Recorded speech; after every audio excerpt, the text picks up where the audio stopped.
Okay, Carl, so there's another news that Pakistan just got new helicopters from China. What helicopters are these? What makes them special? Okay, so China had been developing its own indigenous helicopters since 1980s.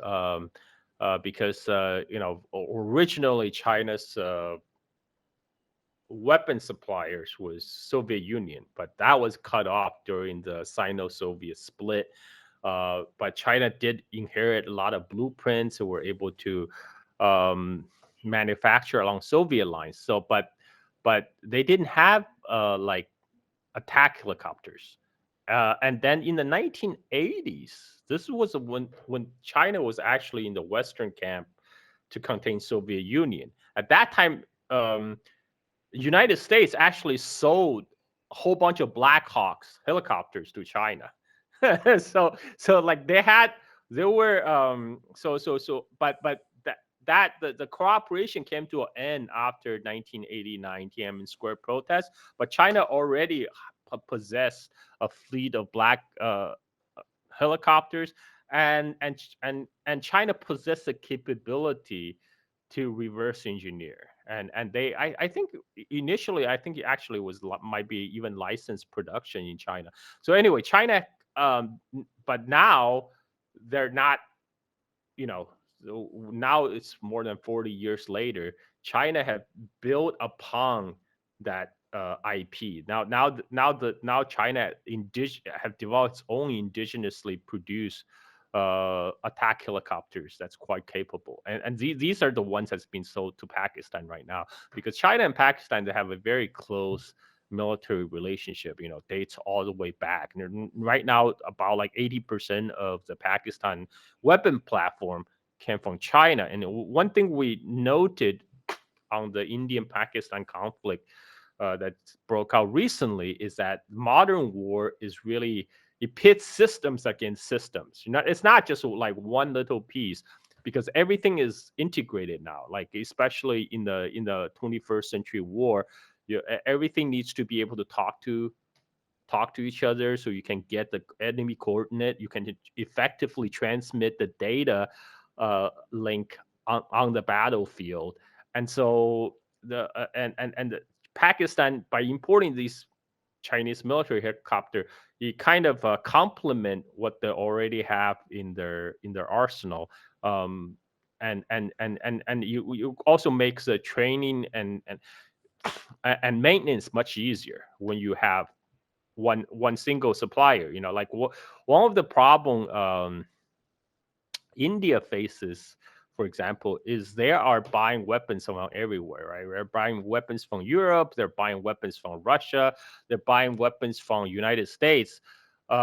It's a maintenance nightmare, because like now you have to work with all these different systems that are not exactly compatible with each other. And they so it adds a lot of overhead.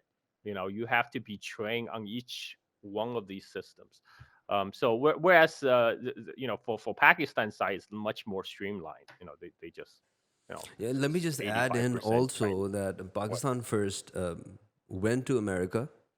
America took some time, and during that time, they came up with something that, okay, Pakistan didn't do this in the war of terrorists, hence, we are canceling out the order. They did this after a year or two, which gave India advantage. They got their helicopters on time. So this was like Pakistan after the third attempt getting their helicopters, and it's finally they got them, and it's from China with no strings attached.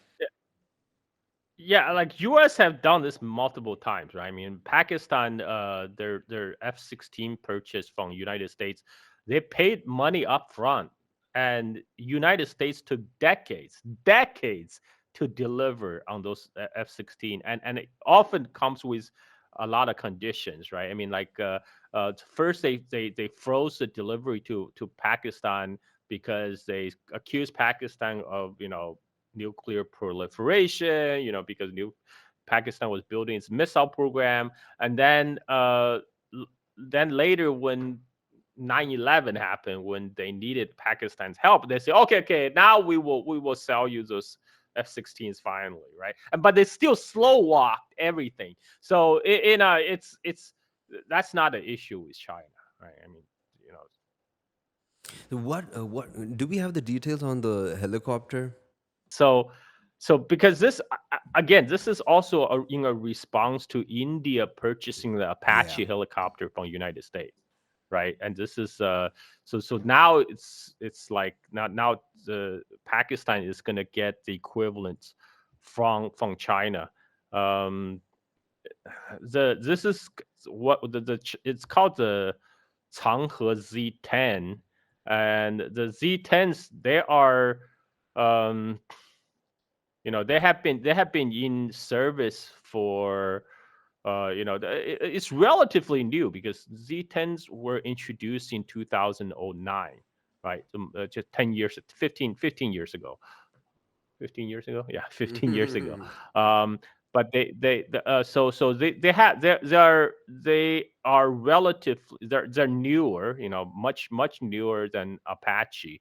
And this is where Chinese engineers, they had the time to study the existing Western weapon platforms.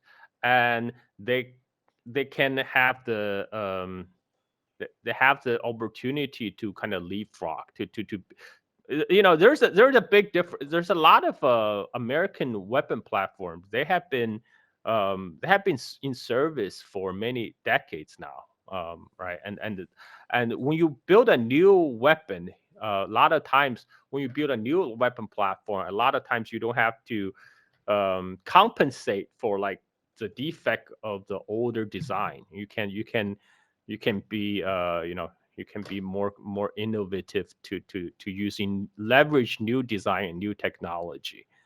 Yeah. Cool. And how many are these? It's a decent squad. I mean, that will be enough to patrol the current, say, the border over Kashmir. um and I'm sure this is just the first batch, right? I mean, like, it will take time to ramp up the training of the pilots and everything. Carl, why do countries acquire helicopters when they have jets? What are the differences? The way they fly?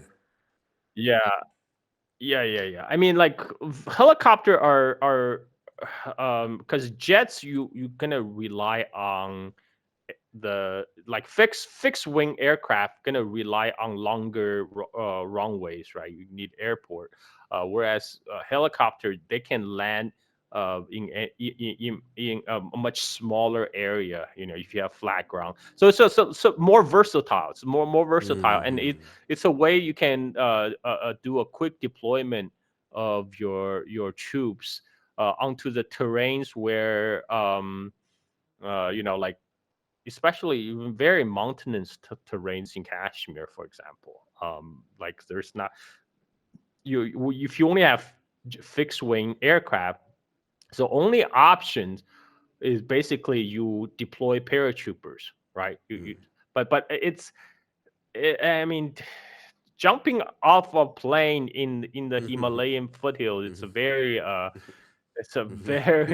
very dangerous task. Like, with helicopter, there's a lot more versatility, and allow you to deploy troops very quickly at higher elevation. And China also, they had the advantage of they had opportunity to import the Russian technology after the collapse of the Soviet Union. They had consulted the design of the Russian um, Kamov, and but they also had the advantage of previously purchasing the Blackhawk helicopter from United States. So they had the opportunity to compare and contrast both designs, the Soviet design and American design, to come up with their own. So, and this is something new. So it's exciting stuff, man. I'm looking forward to more military to military cooperation between Pakistan and China in the future. Okay, I think we're going to leave it there, Carl Zha. Thank you very much for your time. It's always a pleasure having you on our show. Always. Okay, Thank man. you, Ali.